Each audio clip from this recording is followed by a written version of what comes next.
Assalamualaikum warahmatullahi wabarakatuh. Saya Dede Saputra. Di video kali ini saya ingin membahas tentang suku bunga. Yang pertama kita masuk ke pengertian. Bagi bank, bunga dapat diartikan sebagai balas jasa yang diberikan bank kepada nasabah yang menggunakan produknya. Ada dua jenis pembagian bunga di bank, yaitu bunga simpanan dan bunga pinjaman. Bunga simpanan yaitu harga yang harus dibayar bank kepada nasabah. Maksudnya yaitu harga ini merupakan balas jasa yang harus dibayar oleh bank kepada nasabah. Hal ini karena nasabah telah melakukan simpanan di bank. Lalu apa itu bunga pinjaman? Bunga pinjaman adalah kebalikan dari bunga simpanan. Bunga pinjaman yaitu harga yang harus dibayar nasabah kepada bank. Maksudnya yaitu balas jasa yang harus dibayar oleh nasabah kepada bank. Hal ini karena bank telah memberikan jasa berupa pinjaman kepada nasabah. Oke, berikutnya jenis bunga berdasarkan metode pembebanannya. Biasanya cara pembebanan ini dikaitkan dengan jenis kredit yang diberikan kepada nasabah. Penggunaan metode yang berbeda akan mempengaruhi jumlah bunga yang dibayar. Jumlah bunga yang dibayar mempengaruhi jumlah angsuran per bulan, di mana jumlah angsuran terdiri dari pinjaman pokok dan bunga. Berikut ini dipaparkan beberapa jenis bunga berdasarkan metode pembebanannya, yaitu ada flat rate, sliding rate, annuity rate, dan floating rate. Lalu apa itu flat rate, sliding rate, annuity rate, dan floating rate?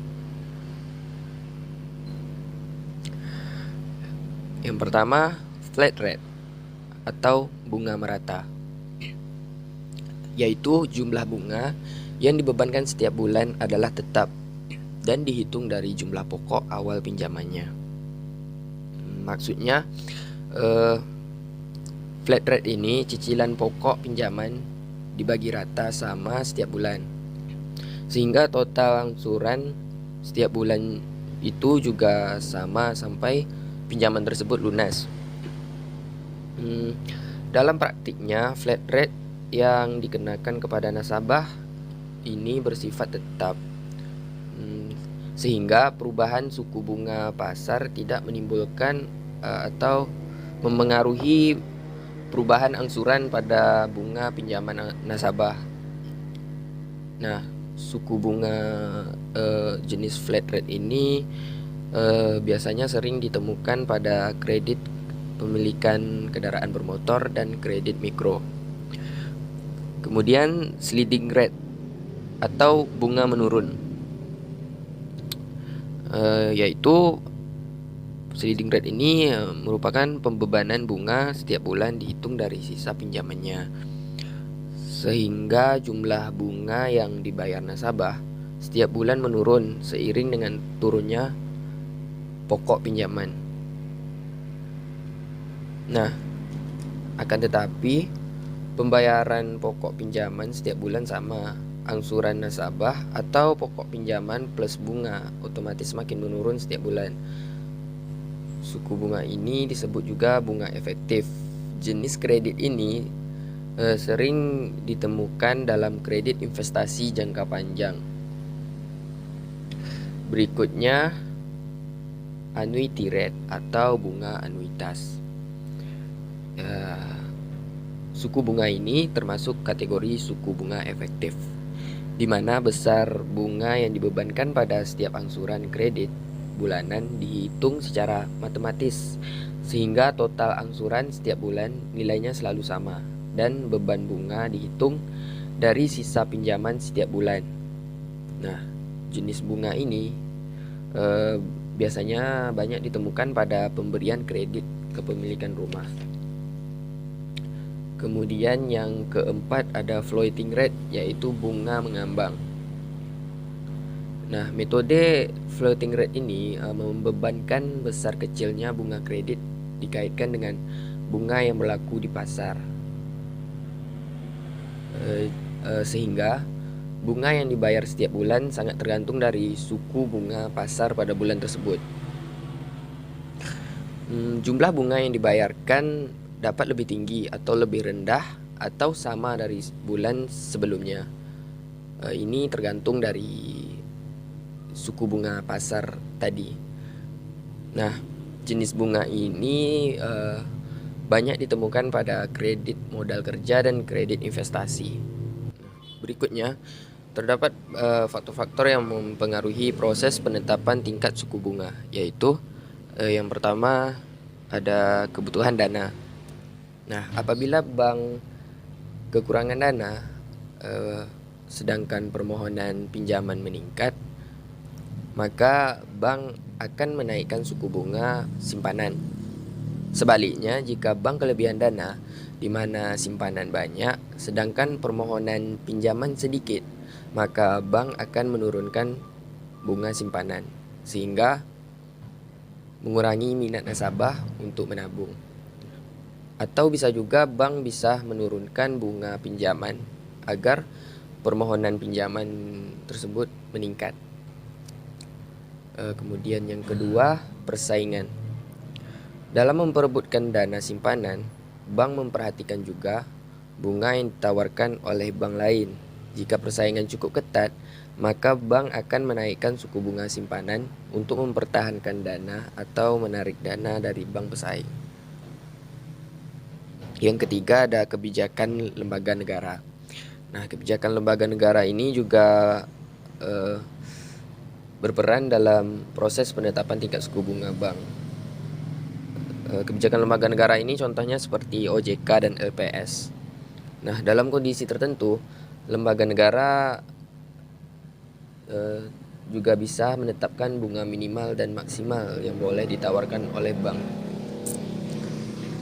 Misalnya OJK pada bulan Maret 2016 menetapkan bahwa sebuah bank tidak boleh menawarkan bunga simpanan melebihi 1%. Dengan kebijakan ini, OJK menjaga agar persaingan suku bunga perbankan tidak menimbulkan kenaikan suku bunga secara ekstrim dan terlalu bebas. Nah, yang berikutnya ada target laba yang diinginkan. Target laba merupakan komponen penting bagi bank. Bank akan menentukan suku bunga kredit sedemikian rupa supaya ada margin yang memastikan bahwa target laba yang direncanakan dapat tercapai. Jadi target laba ini juga berperan dalam penetapan tingkat suku bunga oleh bank. Kemudian yang kelima, jangka waktu. Nah, semakin panjang jangka waktu pinjaman, maka akan semakin tinggi suku bunganya karena risiko ketidakpastian di masa depan itu semakin besar. Demikian juga sebaliknya, semakin pendek jangka waktu pinjaman, maka suku bunga akan semakin rendah. Yang keenam, ada kualitas agunan atau jaminan. Nah, semakin tinggi jaminan pinjaman yang diberikan, maka bunga pinjaman akan semakin rendah. Sering kita temukan bahwa kredit konsumsi seperti pinjaman tanpa agunan meminta suku bunga pinjaman yang relatif sangat tinggi dibandingkan dengan pinjaman beragunan tanah dan bangunan. Nah, hal ini karena tanah dan bangunan ini merupakan aset yang produktif, di mana tanah dan bangunan ini nilainya akan semakin tinggi seiring berjalannya waktu. Nah, sedangkan pinjaman yang tanpa agunan ini sama saja kan tidak ada jaminan. Berarti maka dari itu bank menetapkan suku bunga yang relatif tinggi untuk pinjaman yang tanpa agunan ini. Kemudian yang ketujuh, reputasi perusahaan.